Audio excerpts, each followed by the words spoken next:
Now, in other news, Seoul is calling on North Korea to respond positively to requests by South Korean civic groups hoping to provide humanitarian support and engage in cultural exchanges with the regime. This after North Korea earlier this week rejected a request from a group that wanted to go and help fight malaria.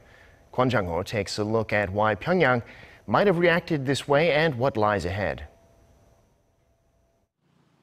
The new South Korean administration has been trying to re-engage with North Korea through civilian inter-Korean exchanges. But on Monday, that plan came to a sudden stop when Pyongyang rejected a civic group's offer of assistance in fighting malaria.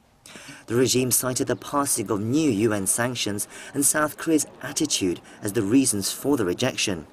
Despite this, the South Korean government said it hopes the North reverses its position regarding civilian exchanges. There's no change in the government's stance over the resumption of civilian exchanges with the North to better inter-Korean ties. Therefore, we urge North Korea to respond positively to our civic group's moves to visit.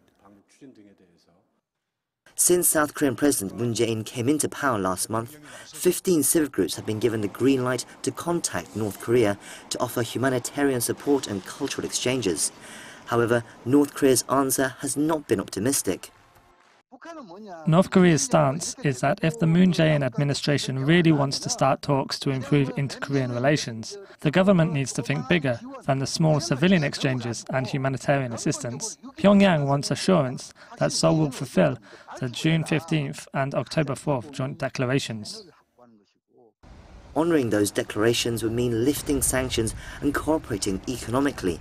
But in light of North Korea's continued ballistic missile tests and provocations, South Korea has vowed to try and find solutions while keeping international sanctions against the regime in place. The most basic step is to secure a channel of communication. Once that is done, Seoul and Pyongyang can start to negotiate and narrow their differences. Only in that kind of atmosphere can the two sides start to rebuild their relationship. Kwon Jang-ho, Arirang News.